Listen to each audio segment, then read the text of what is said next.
Pertamanya saya ucapkan terima kasih banyak kepada PAS kerana sudi menjemput saya pada malam ini untuk berkongsi beberapa perkara penting yang sememangnya berkait rapat dengan apa yang kita sedang bicarakan pada malam ini, memperingati 1 tahun Jihad Taufan Al-Aqsa. Walaupun isu yang ingin saya bagikan ini berlaku di tanah air kita, tapi isi dan intipati masalah berkait rapat dengan apa yang sedang berlaku di Gaza. Seperti mana yang tuan-tuan dan puan-puan maklum, saya sedang digantung 6 bulan daripada terlibat dalam apa-apa urusan mesyuarat di Dewan Rakyat. Kenapa? Kerana saya terlampau banyak cakap sangat berkenaan dengan penjualan saham MAHB kepada satu dana yang dipanggil GIP yang dimiliki sepenuhnya kini oleh BlackRock, batu hitam. Tuan-tuan dan puan, pejabat hak asasi manusia Pertubuhan Bangsa-Bangsa Bersatu telah menggariskan antara pelaku penyumbang kepada pembunuhan beramai-ramai saudara mara kita di Gaza adalah syarikat-syarikat, antaranya adalah BlackRock itu sendiri. Israel sebagai sebuah negara sebenarnya tak kuat mana pun. Israel sepanjang mereka wujud secara haram sebenarnya kekal selamat kerana mendapat sokongan dan dukungan daripada negara-negara besar, khususnya negara-negara yang kita sebut sebagai anggota Majlis Keselamatan Pertubuhan Bangsa-Bangsa Bersatu, iaitu negara-negara veto, kuasa veto. Siapa? Ada 5, bukan? Amerika, Britain, China, Rusia, Perancis. Dan kalau kita imbau balik sejarah tertubuhnya negara haram Israel daripada deklarasi Balfour, Israel ini wujud dengan sokongan kuat daripada kedua-dua kuasa veto yang masih lagi berpengaruh dalam PBB, iaitu Amerika dan Britain. Pada ketika ini, setelah hampir setahun pembunuhan beramai-ramai, genosid berlaku di Gaza, antara 5 negara veto ini, 3 daripadanya telah pun mengambil pendirian yang berbeza daripada biasa, yang kuat mempertahankan Palestin, China dan Rusia. Perancis yang kebiasaannya masih mengambil jalan yang sama seperti Amerika dan Britain, kini telah pun mengubah pendirian mereka kerana tidak boleh menerima apa yang berlaku di Gaza ketika ini. Maka tinggallah 2 negara mak saleh ni, iaitu Amerika dan Britain, yang masih lagi mengizinkan dana-dana daripada kerajaan mereka sendiri, syarikat-syarikat mereka sendiri, syarikat-syarikat bank, syarikat-syarikat senjata untuk disalurkan kepada Israel laknatullah, seterusnya digunakan ke semua sumber-sumber ini untuk membunuh umat Islam di Gaza. Dan kini bukan sahaja di Gaza, tapi juga di Iran, di Lebanon, dan mungkin juga selepas ini di Syria, di Mesir. Kerana impian Israel itu adalah wilayah yang cukup besar yang dipanggil Greater Israel. Jadi tuan-tuan dan puan-puan sekalian, kesemua apa yang saya bincangkan tadi bukan benda yang baru untuk kita memahami Israel ini. Talian hayatnya sebenarnya bergantung penuh kepada sokongan dan dokongan negara-negara veto yang saya sebut tadi. Dan negara-negara veto ini tadi bergantung penuh dengan kekuatan ekonomi dan kewangan daripada syarikat-syarikat besar seperti BlackRock. Jadi tuan-tuan, BlackRock ini adalah sebuah syarikat pengurusan aset. Apa maksud pengurusan aset? Dia macam bank, tapi bukan macam bank CIMB, Maybank, bukan. Dia macam sebuah syarikat yang melabur dan memiliki pegangan dalam semua sektor dalam dunia ni.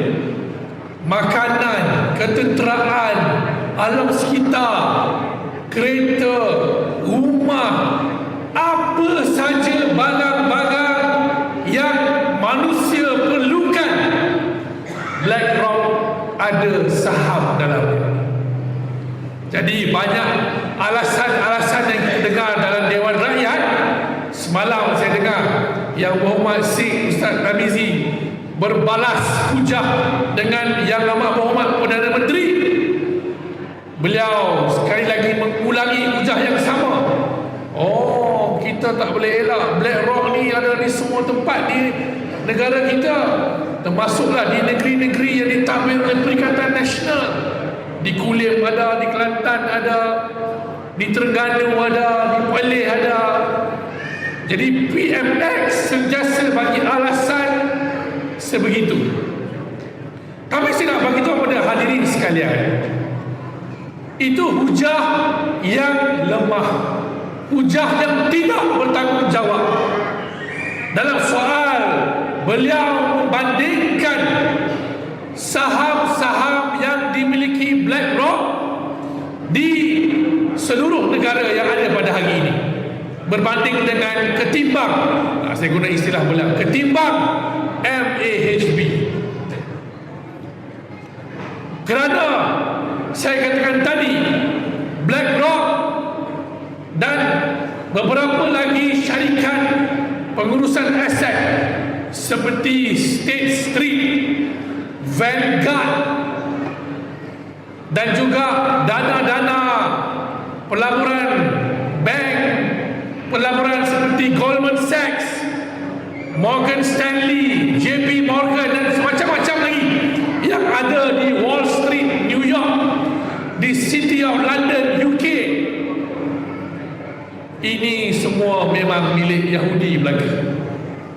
Token-token dia adalah Yahudi belaka. Termasuklah CEO BlackRock, Larry Fink, Yahudi belaka. Jadi tuan-tuan, dalam dunia kita pada hari ini, kita duduk dalam sebuah sistem yang dipanggil kapitalisme. Dan kita umat Islam tak boleh lari daripada mereka ni. Sebabnya mereka yang menjuarai ekonomi dunia. Jadi sebab itulah di seluruh dunia, termasuklah negara kita, dalam banyak syarikat-syarikat tempatan sekalipun, BlackRock ada pegangan, tapi sangat kecil, 3%, 2%, 1%. Ya, paling banyak saya tengok 5%. Tapi kerajaan Madani nak buat pada hari ini, tuan-tuan, dia bukan nak bagi 2%, 3%, bukan 5%, kepada BlackRock, dia nak bagi berapa? 30%. Dalam dunia korporat, tuan-tuan, pemilikan saham dengan jumlah sebesar 30% bukan bermakna pemegang saham yang disebut minoriti ataupun kecil.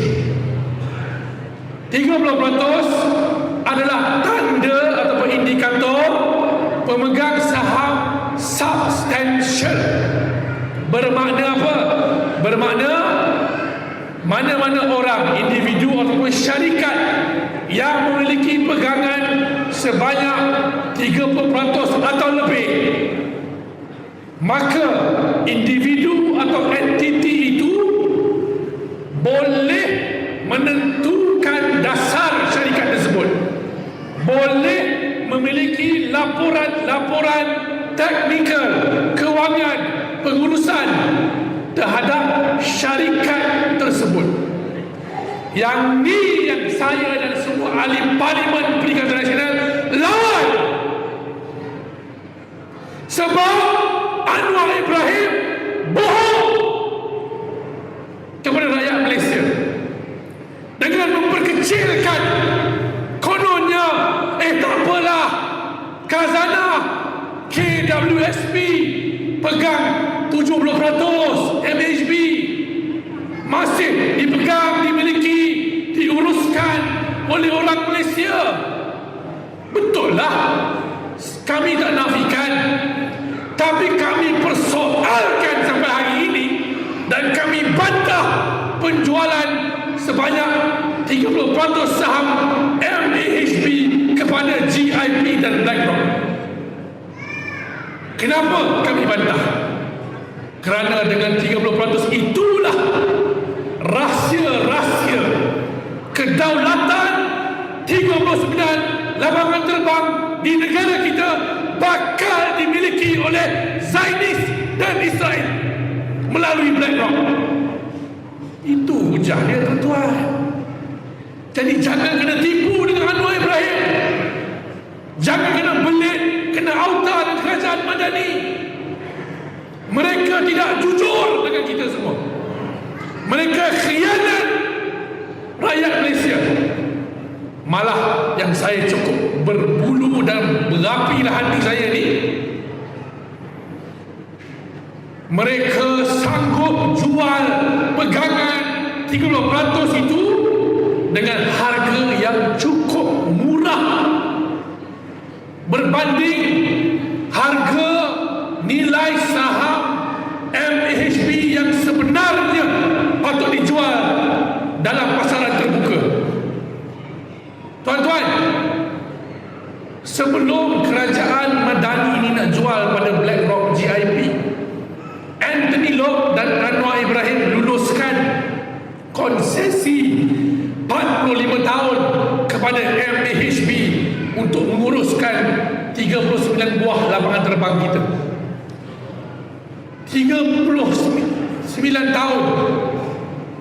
45 tahun sebenarnya lapangan terbang kita ni akan diuruskan oleh MAHB. Maknanya MAHB ada monopoli penuh hampir separuh abad nak uruskan lapangan terbang kita. Dan kerajaan pada hari ini nak jual, target saham dia RM11 sesaham. Sebenarnya harga saham dia kalau kira betul-betul secara teknikalnya boleh cecah RM20. Mengambil kira lapangan terbang kita ni, dia bukan jangan tengok lapangan terbang je, tuan-tuan. Tengok tanah di sekeliling lapangan terbang tu, di Sepang tu, di Subang, di Bayan Lepas, di Kuching, di Kota Kinabalu, dan di seluruh negara. Jadi aset MAHB ini bukan lapangan terbang itu saja, tapi tanah-tanah yang dimiliki mereka juga. Itu yang kerajaan ini nak sangat. Ini yang DAP nak sangat. Jadi tuan-tuan, yang kena paksa jual saham ini ialah PNB dan KWAP. Siapa pencarum majoriti dalam dua badan entiti ini kalau bukan orang Islam dan orang Melayu? Betul. Tapi sebabkan hak sangat jual pada GIP BlackRock, sebabkan Anwar adalah Perdana Menteri, Anwar adalah Menteri Kewangan, faham-faham je lah, dia akan tekanlah PNB, KWAP untuk dipaksa beli ataupun jual pada harga yang murah sebegini. Walhal kita semua yang ada caruman dalam PNB ke dalam KWAP untuk pejabat awam, guru-guru dan sebagainya, itu adalah harga yang rendah untuk kita terima penjualan saham tersebut. Dan bila mana KWSP dia nak swastakan, dah swastakan pun MHB ni, dia nak beli saham PNB dan KWAP dan MHB ni, guna duit siapa tuan-tuan? Guna duit siapa tuan-tuan? Kalau bukan duit caluman kita semua, KWSP, pekerja-pekerja Malaysia yang kerja di sektor swasta. Jadi tuan-tuan, kalau kita tengok dua hujah inilah, satu hujah moral, hujah akhlak, hujah prinsip yang kita sanggup korbankan aset kita kepada entiti yang pro-Zionis yang membunuh rakyat di Gaza, dan ketimbang juga mengambil kira harga yang murah dipaksa jual PNB, KWAP kepada Khazanah dan KWSP untuk dijual semula pada GIP dan BlackRock. Dua hujah ini bagi saya cukup untuk kita melayakkan kerajaan Madani sebagai pengkhianat pada umat Islam dan orang Melayu di Malaysia. Kerana atas dasar itulah saya bising daripada bulan 3, tiap-tiap hari ada peluang saya berbahas dalam Dewan Rakyat. Sidang sebelum ini saya tak pernah tinggal isu ini, sampailah mereka tak tahan buat usul gantung ahli parlimen macam 6 bulan supaya saya tak boleh bercakap dalam sidang Dewan Rakyat Belanjawan pada bulan ini. Kalau saya dalam Dewan Rakyat pada ketika ini tuan-tuan, masak kerajaan ni, sebab saya akan londehkan lebih banyak perkara dalam Dewan Rakyat. Jadi tuan-tuan, kalau sahabat-sahabat kita berjuang di medan jihad di Gaza dengan pistol, dengan darah, dengan kudrat, kita di Malaysia perlu berjuang di sini untuk menyelamatkan entiti MHB, menyelamatkan wang orang-orang Melayu dan Islam daripada dijual negara dengan murah kepada entiti asing yang membawa mudarat kepada kedaulatan negara. Setuju? Sebenarnya kalau ikut hati saya, kita perlu turun ke jalanan untuk buat protes terhadap penjualan saham MHB ini.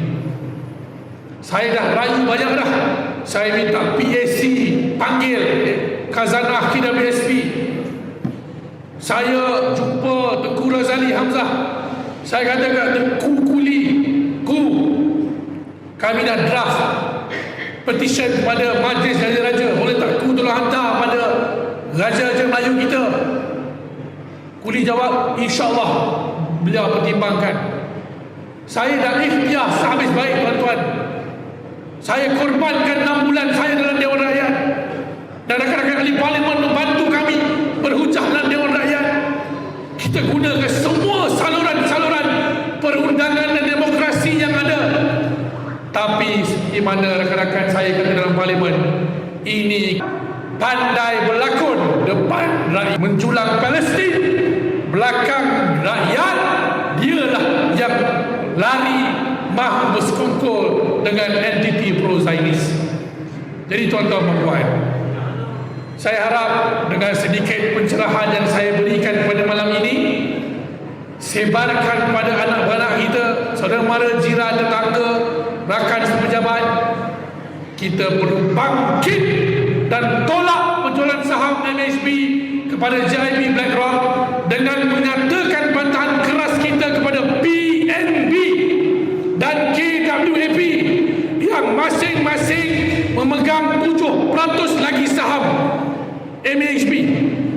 Selagi mana PNB dan KWAP tidak menjual pegangan mereka ini kepada Khazanah dan KWSP, selagi itulah BlackRock tidak akan ada cengkaman ke atas 39 buah lapangan terbang kita.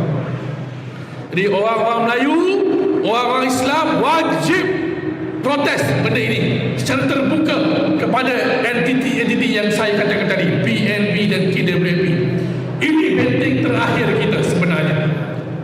Jadi tuan-tuan, saya harap kalau ada masa dia panjang, saya boleh bagi lecture lagi sejam tentang geopolitik. Kenapa BlackRock ni nak sangat lapangan terbang kita?